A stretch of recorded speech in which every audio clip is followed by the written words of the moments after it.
As fans of all things UFO, we have some degree of conviction that extraterrestrials are out there. But as of yet, the mainstream scientific doctrine has yet to catch up to this belief. Things are, however, rapidly changing, with many more scientists, astronomers, and scholars hopping on the bandwagon of UFO research. A group of which will gather in Thailand next month to ask the question, are we alone in the universe? So when is this event, and what evidence will they be discussing? Let's take a look. Welcome to IF, videos on ufology, cryptozoology, and the paranormal. Hit that subscribe button and ring that notification bell so you never miss a video again. Thailand has a growing community of ufologists and even what some consider a UFO-based religious cult, the Kol Kala group that I covered a few videos back. The country is also all set to host the ASEAN conference in November. Thailand is going to be a hotbed for gatherings of leaders, experts, and invested people discussing issues that will affect millions of people around the globe. This setting is perfect for these people to attend an event that could lead to the disclosure of alien life. Shameless plug time. Don't forget you can pick up a disclosure shirt at my Teespring store or even win one by entering the competition. Links are in the video description. A pair of world-renowned experts on all things ET will be docking their metaphorical flying saucers in the Thai capital of Bangkok before warping off to Chiang Mai this November. They are going to discuss whether or not humanity is really alone in the universe. The event, which has been imaginatively named Are We Alone in the Universe, is being organised by the National Astronomical Research Institute of Thailand. In attendance will be Andrew Simeon and Michael Garrett. All discussions will be in English if you want to attend and are worried about the language barrier. I will be going and will at least make a video report, possibly even record at the event. The date for the Bangkok meeting is November 9th, followed the next day, November 10th, by the same discussion on the current search for extraterrestrial life outside of our solar system in Chiang Mai.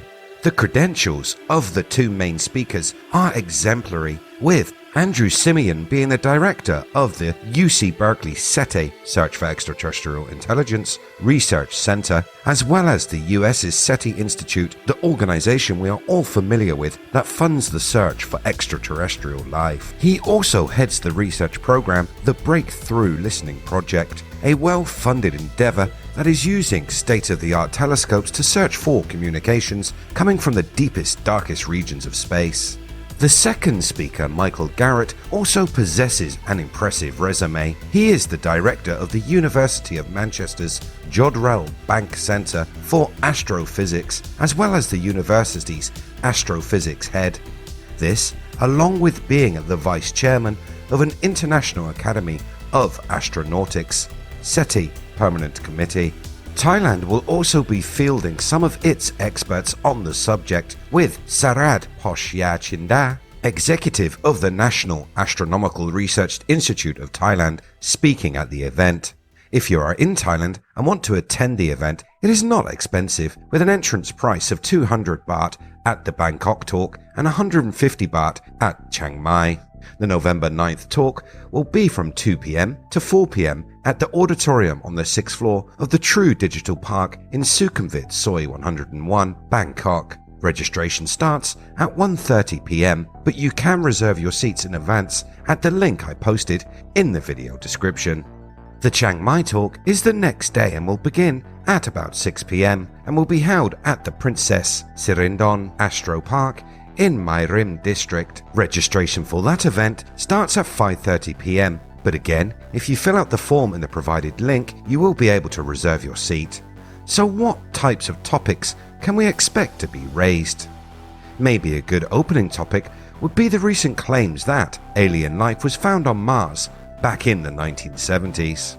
An ex-NASA employee stated in a stunning op-ed piece that he is convinced that the space agency found evidence of life on the red planet back in the days of bell-bottom disco. Gilbert Levin worked on the Viking missions to Mars, and he believes that data from The labeled release, LR, in 1976 was supportive of the finding of extraterrestrial life. On July 30th of 1976, the LR returned its initial results from Mars. Amazingly, they were positive. As the experiment progressed, a total of 4 positive results, supported by 5 varied controls, streamed down from the twin Viking spacecraft, landed some 4,000 miles apart. The LR, which was led by Levin, obtained samples of the rust-red Martian soil that contained organic compounds and looked for carbon dioxide. The data curves signaled the detection of microbial respiration on the red planet. The curves from Mars were similar to those produced by LR tests of soils here on our planet.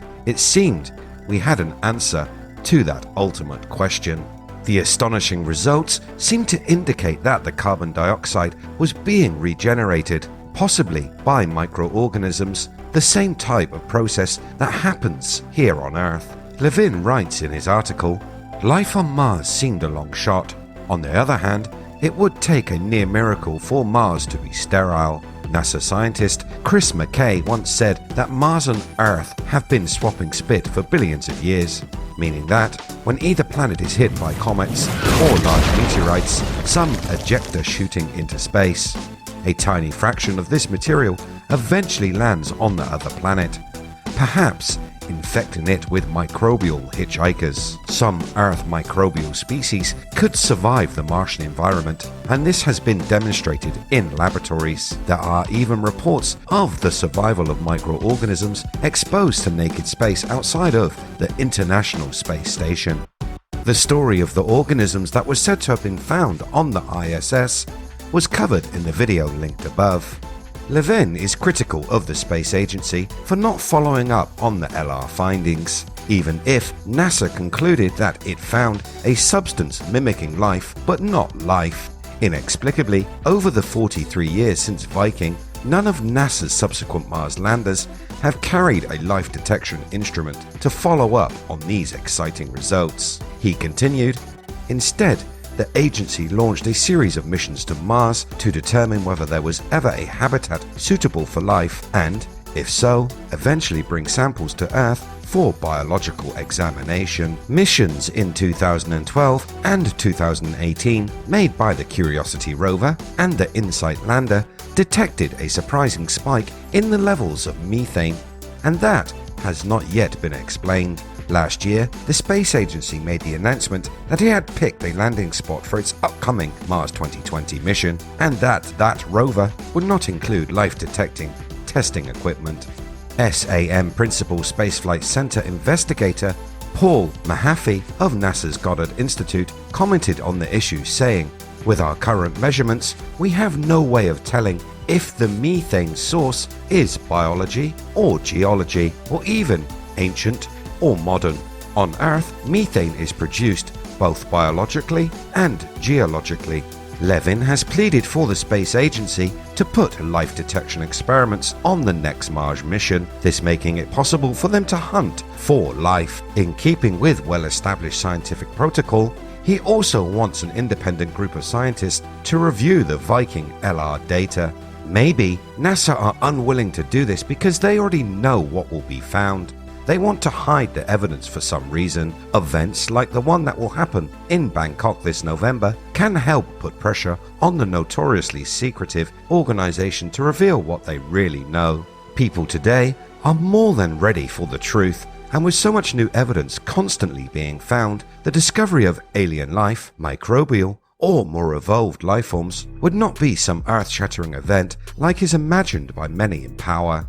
A recent news story looking at Europe's largest meteorite crater found evidence of ancient life that may have been seeded here on the planet, originating from somewhere else in the galaxy, maybe Mars. The article on the crater states that life on Earth and potentially on other Earth-like planets may have been sparked by meteorite impacts. Such violent events provide both space to microbial communities due to intense fracturing and heat that drives fluid circulation favorable for deep ecosystems. especially on planetary bodies that otherwise are geologically dead. Such systems may have served as rare havens for life with considerable astrobiological implications. This idea of seeded life is called panspermia and goes some way to explain the spreading of life through the universe.